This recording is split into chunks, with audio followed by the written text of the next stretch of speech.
Yep, you read it right. I went vegan. But there's a little bit more to it than that. Let's get into it. Welcome to Mindful Mastery, where I help you.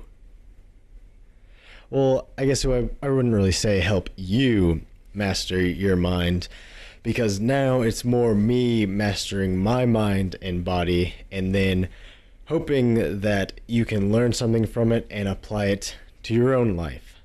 So, let me just first start off with why I kind of stopped making videos before. And honestly, I just really wasn't enjoying it that much. And that's pretty much all there is to it, honestly. I mean, there are some issues with my arms and it causing them to hurt, but I don't feel like really talking about that. So, I went vegan, but I'm not really a vegan anymore. So like 2 weeks ago, I stopped being a vegan after 6 or 7 weeks of being a vegan. And it's not really being like an ethical vegan or anything like that. I went vegan to optimize my health. So there wasn't really anything aside from my diet that I changed because I went vegan. So why did I go vegan? So I have issues with my arms. I actually have it in both. It's not in my hand, as most people think. It's actually in my elbow. It just kind of braces the muscles. I have a tendon issue, and I also have 2 nerve issues, and it's in both arms, except for the tendon issue that's not in my left hand. My right hand is just worse. It has been getting better, but the reason that I started to go vegan was because I realized that my body kind of sucked because I was dealing with these issues and I didn't know why. And then I also have other issues, and I was just like, I am too young to be having these issues. So I wanted to kind of optimize my body by improving my health and hopefully reduce the inflammation that was being caused by my food by going into a vegan diet. And then I was hoping that that would help me out through that. And I did get better through that time, although I'm not for sure exactly whether to attribute that to the diet or just due to the progression of getting better. It's something that I'll have to reflect more on. But the longer that I was on the diet, the more I started to realize that I wanted to optimize my health for mental capabilities, a mindful mastery. Just as much as I wanted to, if not more, for my physical capabilities. So I started to kind of think about trying out some different things because honestly, the vegan diet didn't really improve my cognitive functioning that much or at all. I didn't really notice anything, at least. So I kind of started looking into other diets like the ketogenic diet, and from there, I watched a video with Jordan Peterson, which if you don't know who Jordan Peterson is, it doesn't really matter. But he went and is on the carnivore diet, and it helped out him a lot. So from there, I watched a bunch of carnivore diet videos, right?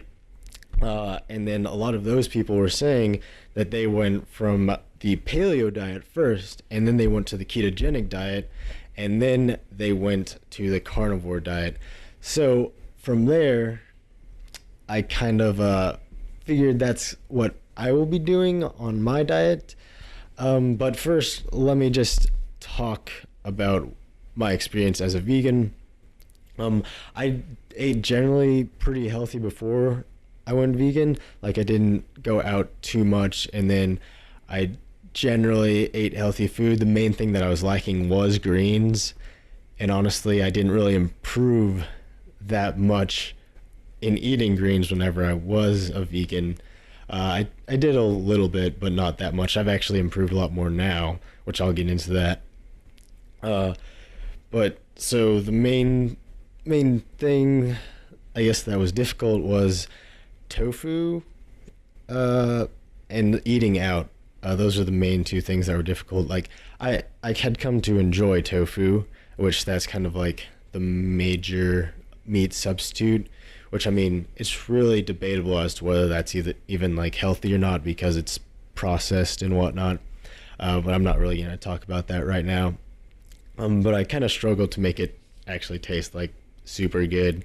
And I mean, I still liked it most of the time, but I didn't really ever be like, oh yeah, I want me some tofu.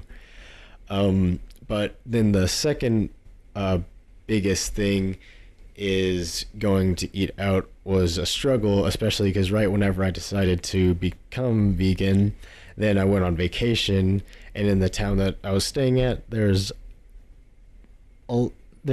wasn't too many vegan options, and whenever there was, then it was mostly just a veggie burger, and that might not have even been vegan, honestly. I didn't really count that vacation week as being a vegan anyways.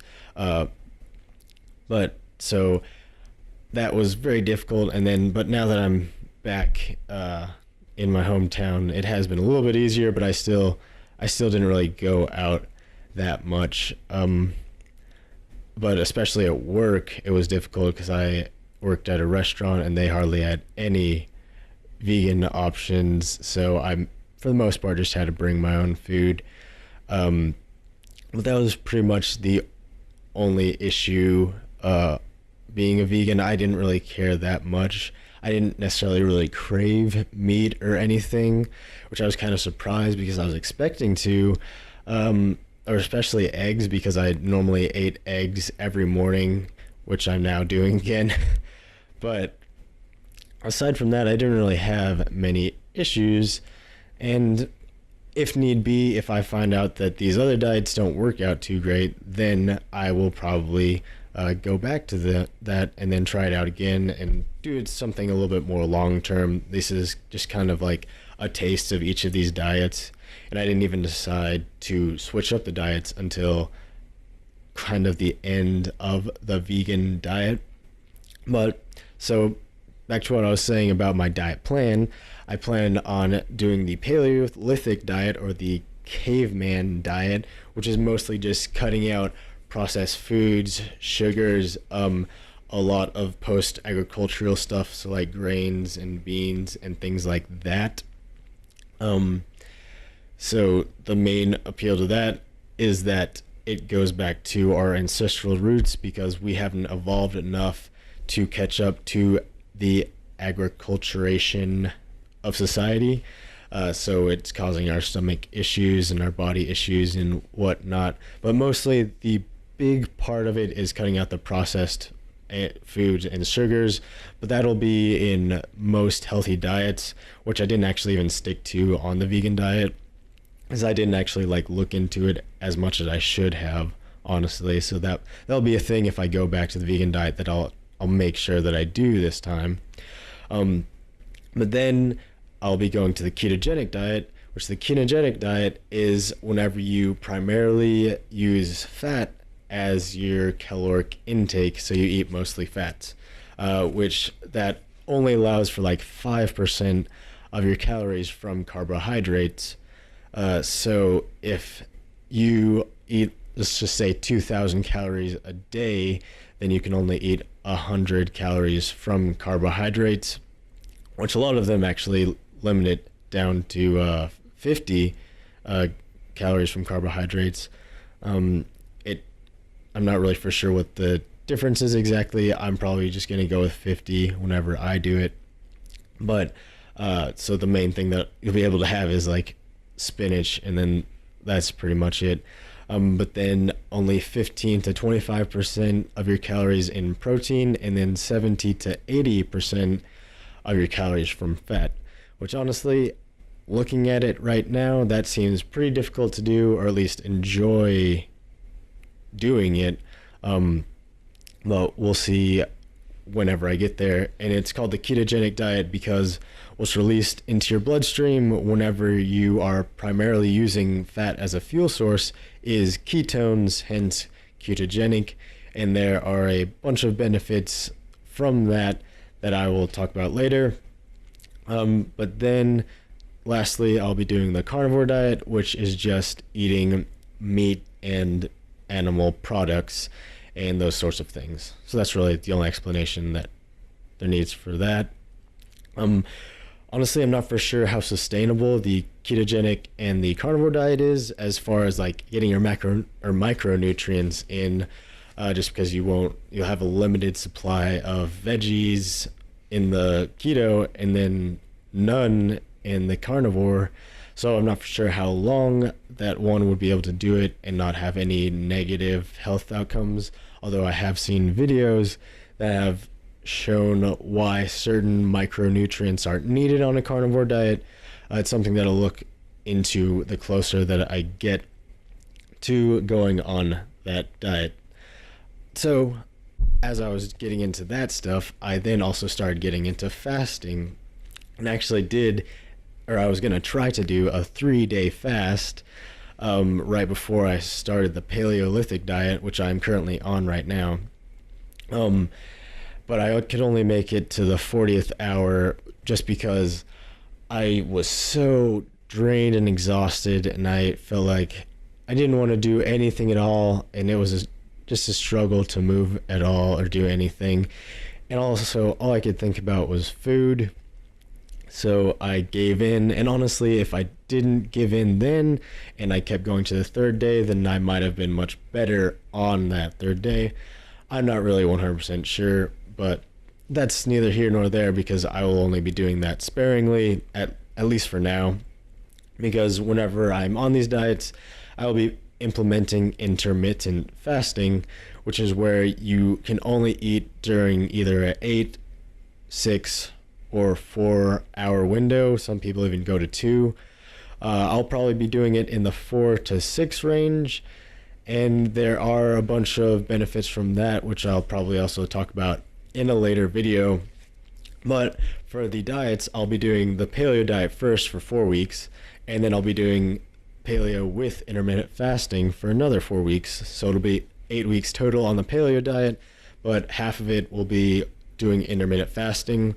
And then I'll do the same for the ketogenic and the carnivore diet, just to kind of see which way I feel the best and have the most energy, so that I can, optimize my health. And then also, I really like the idea of intermittent fasting because it's convenient. I don't have to worry about eating all the time throughout the day. And then also, my body isn't necessarily tied to that food, and like the energy won't be as dependent on eating, which it actually goes well with ketogenic diet, because whenever you are in a fasted state or having not ate for a while, then your body will then go to ketones, which it's a lot easier to do that whenever you're on the ketogenic diet. And I actually like that I'm going to be doing fasting right before the ketogenic diet, because that will kind of help prepare me for that. Because a lot of people have said that they've gotten like the keto flu whenever they go to the ketogenic diet, where they feel like shit and don't want to do anything, not to the extent of the fasting, but their energy levels are just not as high whenever they're adapting, is pretty much it for the most part. So that's pretty much it for my diet plan. Let me just talk about what I want to do with this channel. It'll probably mostly be vlogs like this. I'll probably get better at doing it in more chillax style the more that I do it. But it'll mostly just be about my diet. I also am in the process of trying to learn Korean, because I'm going to try and do a study abroad next summer. And then I also kind of want to possibly move to Korea. I'm not really for sure. I'm looking into it, but maybe I'll go over kind of how I'm learning Korean, and maybe you can learn something from that and put it towards learning another language. I am also working on a podcast to do with nutrition, or at least health and stuff like that. Might not necessarily be just geared to nutrition. Hell, it might not even be geared just towards health. I'm not really for sure what I'm doing with the channel. I'm not for sure what I'm going to name it. I did one podcast interview so far. I'll probably have to do a couple solo. And then also I'm going to be doing a podcast with my brother about political stuff. And I might try and post some of them on here. Hopefully I can figure out how to set up the video with the audio, because I've been struggling to do that. But maybe that might be something that y'all are interested in. I'll definitely like mention it in some of my videos at least. But my brother is also very busy, so that's why I kind of started the nutrition, health, whatever one, is because he won't have much time to commit to that. But yeah, that's pretty much all I got to say for right now. So hope you guys have a great day, and I'll see you next time.